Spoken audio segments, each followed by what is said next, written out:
Hello hi and welcome back to my channel our channel, क्योंकि ये अब मेरा ही नहीं, आप जितने भी मेरे सब्सक्राइबर्स हैं ये उनका चैनल है। सो आप लोग कैसे हैं? आशा करती हूँ आप सब लोग ठीक ही होंगे। और मैं आज जो है वो एक सरकारी योजना के बारे में बात करने वाली हूँ। दो योजना के बारे में। एक, मैं महाराष्ट्र में रहती हूँ और हम लोगों को जो मिडिल क्लास है ना, जो उससे भी छोटे क्लास के जो है, जैसे कि हम हैं, सो हमारे लिए योजना निकाली थी सरकार ने लड़की बहन की। सो लड़की बहन की योजना सिर्फ लोअर क्लास वाले नहीं, लेकिन मिडिल क्लास वाले भी ले रहे हैं और उसके अपर क्लास वाले भी ले रहे हैं। लेकिन मैंने जो फॉर्म भरा था वो पूरा अपडेट होके मैसेज भी आया कि आपका जो फॉर्म है वो सक्सेसफुल हो गया है और आपको बैंक में पैसे आना शुरू हो जाएंगे। और मैं जब गई बैंक में, मीन्स 1 महीने के बाद गई मैं, तो मैंने देखा कि मेरा जो अकाउंट है वो क्लोज़ किया हुआ है। जबकि मेरा अकाउंट शायद मैं 1 साल से नहीं चला रही थी, तो उसके लिए मैंने मान लिया कि शायद उसकी वजह से मेरा जो अकाउंट है वो क्लोज़ किया गया है। सो इसके लिए मैंने KYC देके मेरा अकाउंट जो है मैंने ओपन किया था।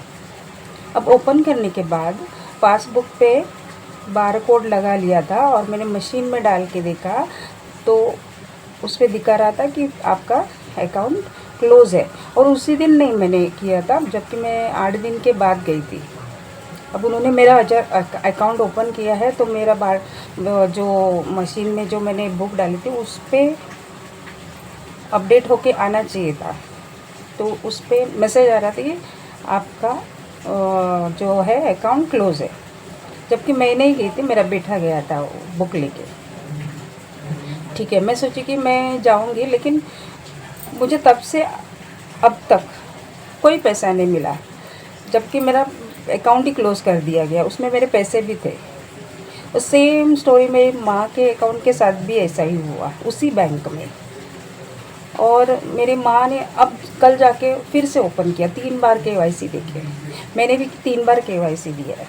और जब भी उनको पूछती हूँ, जो एम्प्लॉयज़ है वहाँ के बैंक एम्प्लॉयज़, पैसा हमारा है, लेकिन वो लोग अगर पूछेंगे ना तो ऐसे घूर के देखते हैं।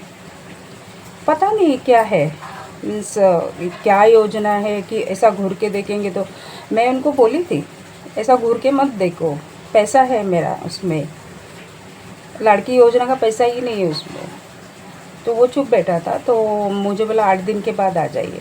8 दिन के बाद जाके देखा तो मेरे लड़के ने देखा तो नहीं हुआ था। अब तक मैं गई नहीं, मुझे टाइम नहीं है, क्योंकि ट्यूशन्स के जब बच्चों लोग के जो है वो एग्ज़ाम्स चालू है, तो एग्ज़ाम जैसे ख़त्म होंगे तब मैं जाऊंगी। तो अब तक मुझे कोई पैसा नहीं मिला लड़की बहन का।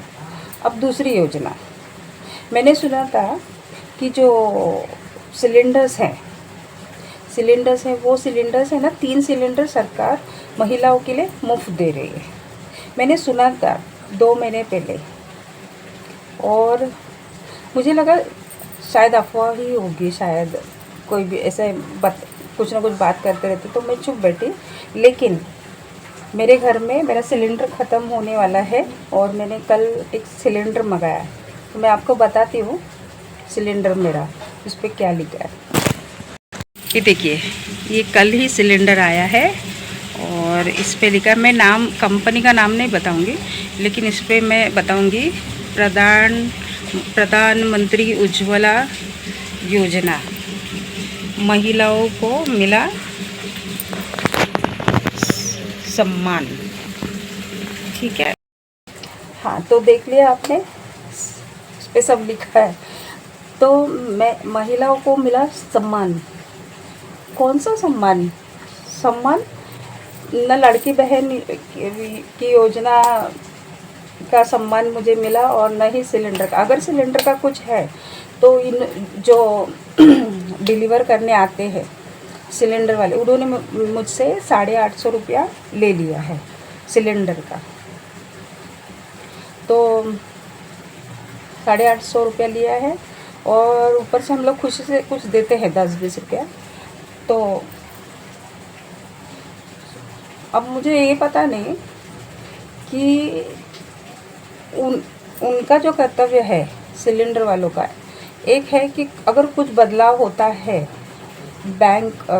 सिलेंडर के कुछ स्कीम्स में, तो उनका जो ये है उनका कर्तव्य है कि वो जिस घर में सिलेंडर देने जाते हैं तो वहाँ बता देना चाहिए।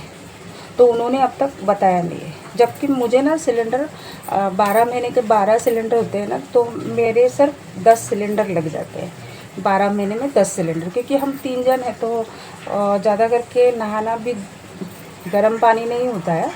तो मुझे 40 दिन या 45 दिन ऐसे एक सिलेंडर लग जाता है। तो मेरा ना 2 या 3 ऐसा सिलेंडर बाकी रहता है। और यहाँ पर कैसे स्कीम है कि 12 सिलेंडर के बाद, अगर 12 महीने के बाद 12 सिलेंडर के बाद अगर किसी के लोग ज़्यादा हैं और उनका सिलेंडर ख़त्म हो रहा है और उनका सितंबर में नवंबर में अगर ख़त्म हो गया, नहीं मार्च तक, मार्च एंडिंग रहता है ना, तो अगर जनवरी या फरवरी में ख़त्म हो गया तो उनको 12 सिलेंडर के बाद अगर 13वां सिलेंडर लेते हैं तो उनको 1200 रुपया दे के वो सिलेंडर लेना पड़ता है। जबकि मुझे 10 सिलेंडर लगता है और मेरा 2 सिलेंडर ऐसे ही जाते हैं। अब ये कहाँ जाते हैं सिलेंडर, क्या है, वो तो कंपनी वाले देखते हैं। लेकिन ये जो स्कीम है, इन्होंने बताना चाहिए ना कि बाबा ऐसा ऐसा है, आपको फॉर्म भरना है तो भर लीजिए वहाँ पर ऑफिस में जाके, गैस के जो सिलेंडर का जो जहाँ पर हमारा गैस एजेंसी वाला है उनके ऑफिस में जाके आप लोग फॉर्म भर दीजिए। तो इन्होंने इन्फॉर्मेशन देनी चाहिए, तो इन्होंने दी नहीं। तो आज मैंने वो सवेरे मैंने पढ़ी वो, अरे यार ये सम्मान किसको मिला, सम्मान तो मुझे नहीं मिला। मेरे उल्टा 850-900 रुपये तो लेके गए हैं, पता नहीं। तो ये 2 स्कीम मुझे बतानी थी। तो अगर आप लोगों को कुछ इन्फॉर्मेशन है इस बारे में, सिलेंडर के बारे में, तो मैसेज कीजिएगा, मुझे कमेंट कीजिएगा। और बस आज का मैं व्लॉग यही ख़त्म कर देती हूँ, क्योंकि इसके बारे में बहुत इम्पॉर्टेंट मैसेज है ये, क्योंकि जो हमारे जैसे होते हैं उन तक ये स्कीम नहीं पहुँचती है। तो और ज़्यादा करके हमारे यहाँ मेजॉरिटीज़ हिंदूज़ है और हमारे पूरे एरिया में हम लोग ऐसे कैथलिक है जो मिनिमम में आते हैं। सो ऐसे स्कीमों के बारे में हमें जल्द से पता नहीं चलता। जब हम बाहर जाएंगे ना दूसरे एरिया में, तब पता चलता है कि ऐसा ऐसा है। तो जाके हमें ये इन्फॉर्मेशन जब कलेक्ट करती हूँ तब पता चलता है कि ऐसा स्कीम है बोल के। ये भी यहाँ पर ऐसे होता है। तो आपके यहाँ क्या है क्या नहीं पता नहीं, लेकिन आप लोगों को अगर कुछ पता चले तो प्लीज़ मुझे कमेंट कर दीजिएगा। और आपको मेरा ये ब्लॉग कैसा लगा कमेंट कीजिएगा और लाइक कीजिएगा। 1 लाइक तो बनता है, लाइक कीजिएगा। और जो नए हैं वो सब्सक्राइब कीजिएगा और ये शेयर कीजिएगा कि ये स्कीम जो है ना वो गवर्नमेंट की है, गवर्नमेंट हमें देता है लेकिन हम तक नहीं पहुँचती है वो। तो इसके लिए ज़्यादा से ज़्यादा ये वीडियो शेयर कीजिएगा। तो मिलती हूँ अगले ब्लॉग में, तब तक के लिए बाय बाय।